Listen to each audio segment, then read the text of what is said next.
Hi, you're on the Reddit Confessions channel. She didn't say good morning. She didn't even look at me. Just grabbed her keys, muttered something about needing time, and slammed the door. That was 33 days ago.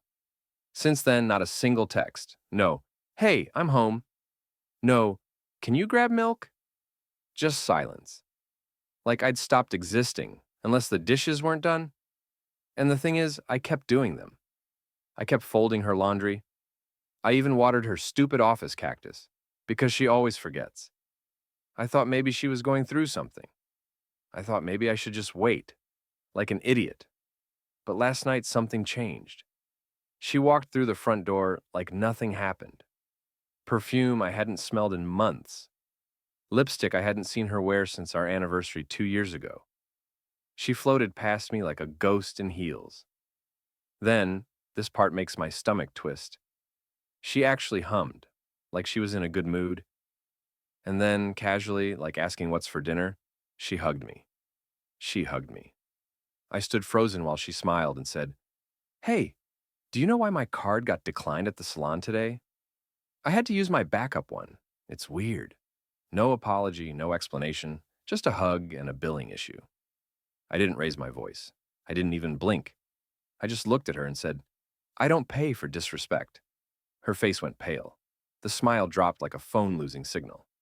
That moment lasted maybe 2 seconds. Then she said something I'll never forget. Something that made me realize I had no idea who I was married to. And if you think that was bad, wait until you hear what was in her glove box. I didn't ask her where she had been. I didn't need to. Her reaction said everything. She tried to laugh it off, said something like, "Wow, you're really going to act like that over a little spending glitch?" I didn't flinch. I just turned back to folding the laundry and let the silence answer for me. That made her furious.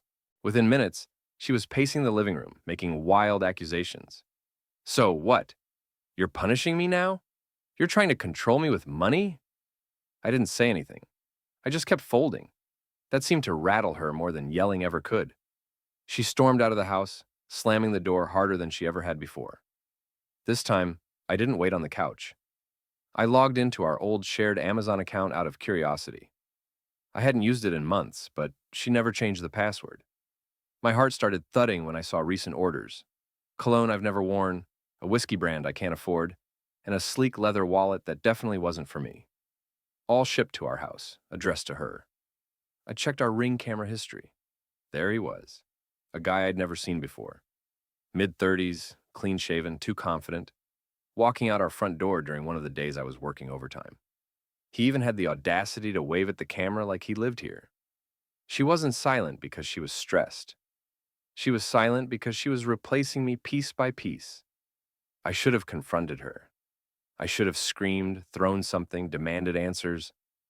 Instead, I sat there with a folded pile of her clothes and tears I refused to let fall. She came home past midnight and went straight to bed. I pretended to be asleep. But the next morning, she opened her glove box while I was scraping frost off the windshield, and I saw something fall onto her lap. A handwritten note. Not from me. She didn't know I saw the note. It slipped from her glove box as she reached for her sunglasses, landing on her lap like a secret begging to be read. I froze, staring at it through the windshield. I couldn't read the whole thing, but I caught two words scrawled in blue ink across the middle. Last night. And below it, a little heart. It wasn't my handwriting. She tucked it back inside like it was nothing. No hesitation, no guilt. I should have confronted her right then. But instead, I got into the car and asked if she wanted coffee.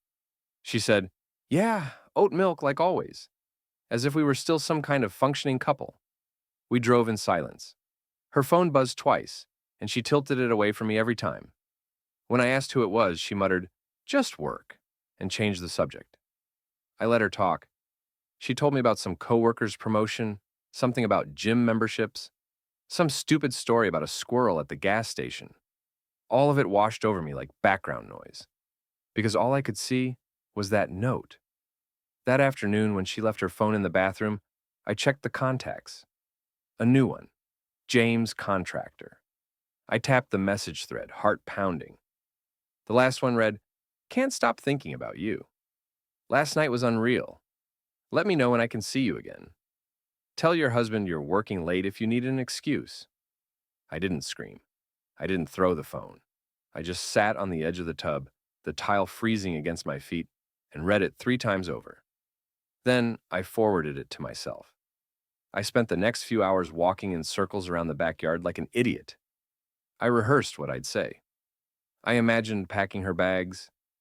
But when she came home that night, she kissed my cheek like she hadn't just shattered every remaining piece of me. And I kissed her back. Why? Because I still wasn't ready to believe it. But the truth, it was already living in our house. Literally. Because 2 days later, I found something in the laundry that didn't belong to either of us. I was sorting through a pile of laundry on Sunday morning, just like I always do. Her clothes always had this faint, citrusy scent from her overpriced detergent. But in the middle of folding one of her gym tops, something dropped to the floor. I thought it was a sock. It wasn't. It was a black t-shirt, 2 sizes too big. Not mine, not hers. At first, I just stared at it. No tag, no logo, no smell. Just a plain men's shirt that didn't belong to either of us. I went through every excuse in the book. Maybe it was from the laundromat. Maybe it got mixed in at the gym. Maybe I was going crazy. I shoved it back into the basket and said nothing. But later that day, I saw her wearing it. Not outside, not around the house. In bed. She wore it like it was hers, like it was special. I walked into the room and saw her curled up on the edge of the mattress, scrolling through her phone with her legs tangled under that shirt. And I swear something snapped inside me. I asked, "Where'd you get that?" She looked up like she didn't understand the question. "What? The shirt?" She blinked. "Oh, I don't know. Must be one of yours." It wasn't, and she knew it. But she didn't flinch. Just kept scrolling like it wasn't a big deal. That night, I couldn't sleep. I lay next to her while she snored softly in that stranger's shirt. I stared at the ceiling and thought about how many lies she told me without ever moving her lips. Silence is a brutal kind of betrayal because it gives your imagination too much room to work with. So, I did something I hadn't done in years. I snooped. While she was in the shower the next morning, I opened her laptop. She never changes her password. I wasn't even sure what I was looking for, but within minutes, I found a hidden folder on her desktop labeled Work. Inside were screenshots, messages, a hotel receipt, and a photo. One photo that made my stomach twist so hard, I nearly dropped the laptop. She wasn't just cheating, she was documenting it. I stared at the photo on her screen until my vision blurred. It was the two of them. My wife laughing, leaning into him like I didn't exist. They were sitting on a hotel balcony. She wore the sundress I bought her for our 5th anniversary. He wore the shirt I just found in our laundry. And between them, 2 half-empty glasses and a look on her face I hadn't seen in years. That soft, weightless kind of smile she used to give me. I closed the laptop without saving or copying anything. I don't know why. Maybe I didn't want proof. Maybe I didn't want to be the guy who kept a digital receipt of his own humiliation. Or maybe I already knew no one would believe me, unless they saw her like I just had. When she stepped out of the shower minutes later, wrapped in a towel and humming, I thought my knees would give out. She kissed my shoulder in passing and said, "Can you make coffee today? I'm running late." Just like that. No idea what I had seen. No clue. I was seconds from collapsing. I made the coffee. My hands were shaking, but I still did it. That night I sat in the garage and stared at our car. Her lipstick was smudged on the rearview mirror. Her perfume still lingered on the seat. I thought about driving somewhere, anywhere. But my name was still on the mortgage. My clothes were still in the closet. My toothbrush still hung beside hers. This was my life, and it felt like someone else was living in it while I stood at the window watching. The next morning I asked her directly, "Are you happy with me?" She looked confused, then smiled and said, "You're stable. That counts for something, right? Stable like a chair, like a shelf, like something you put your purse on before walking away." I nodded, but something in me cracked. And for the first time in this entire mess, I started to feel something I hadn't felt in weeks. Not sadness, not jealousy, something sharper. Resolve. I didn't speak to her for 2 full days after that. Not because I wanted to punish her. God, no. I just didn't trust my voice. I was scared of what might come out if I opened my mouth.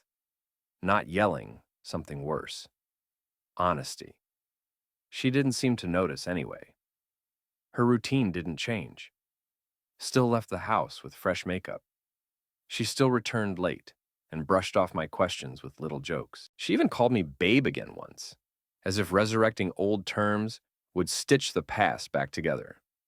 I kept pretending not to notice when she'd hide her phone as soon as I entered a room, pretending I didn't hear her whisper laughing through the bathroom door while I sat on the other side alone on the stairs, pretending I didn't know where her new bruises came from. But something was shifting in me. Quietly, I started packing little things. Not dramatically, just socks, a couple of shirts, some tools from the garage. I tucked them into a duffel bag in the trunk of my car, under a pile of blankets. She never looked there. Why would she? She barely looked at me. Then, on Friday night, something happened I didn't expect. She came home crying, not sobbing, not dramatic, just red eyes, blotchy cheeks, and this glassy look I hadn't seen in years. I asked what was wrong, and she looked at me like I was a stranger. Nothing. Work stuff, she mumbled. Then she asked, "Do you still love me?" I choked. Not because the answer was complicated, but because I never thought she'd care enough to ask. My mind went blank. I wanted to scream. Why now? After everything? But I just said, "Do you still respect me?" She didn't answer, just turned away, went to the kitchen, and poured herself wine in the dark. I watched her from the hallway for a long time, and that's when I decided I wasn't going to beg for a place in her story anymore. I was going to start writing mine. Saturday morning, I woke up before her for once. She was still asleep on the couch, wrapped in a throw blanket like it was some shield from everything she'd broken. Her wine glass was still on the floor, half full. The room smelled like silence and guilt. I didn't make coffee that morning. I didn't start the laundry. I didn't do any of the things I normally did to keep our broken machine running one more day. Instead, I opened the storage closet and pulled out a box she hadn't seen in years. My old journals tucked beneath dusty winter coats and forgotten photo albums. I flipped through one and nearly laughed. The entries were full of hope. Dumb stuff like, "She laughed so hard today she snorted," or "She called me her favorite person." Those scribbled lines didn't feel like they belonged to me anymore. They read like someone else's memories, someone who hadn't been ghosted in his own home. Then I did something bold, at least for me. I printed the hotel photo, just one copy. I didn't mark it or write a note. I slid it into the center of our dinner table, placed right on top of the placemat she never used. And then I waited. She didn't come downstairs until almost noon. No makeup, no excuses, just tired eyes and that usual fake stretch, followed by a mumbled morning. I watched her walk into the kitchen. She didn't see the photo right away. But when she did, everything froze. She stared, no gasp, no tears, just this dull, quiet realization spreading across her face like spilled ink. I could see it in her eyes. She knew the act was over. Still, she tried. "It's not what you think," she whispered. I said, "Nothing." She reached for the photo slowly like it might burn her fingers. Then, she asked the most ridiculous question I've ever heard in my life. "Did someone send this to you?" That's when I finally stood up, because the truth was worse than anything she could guess. No one had to send it. She had saved it herself. She stood there, still holding the photo between her fingers, waiting for me to scream or throw something or break down. But I didn't. I just looked at her. Really looked. And for the first time in months, I wasn't angry. I was done. "I didn't need anyone to send it to me," I said calmly. "You saved it on your laptop, labeled under work. That's what I've become to you, huh? Just background noise while you live another life." She opened her mouth, but nothing came out. Not denial, not apology, Just silence from a woman who'd spent the last month pretending I didn't exist. Suddenly, she didn't seem to know how to handle being seen.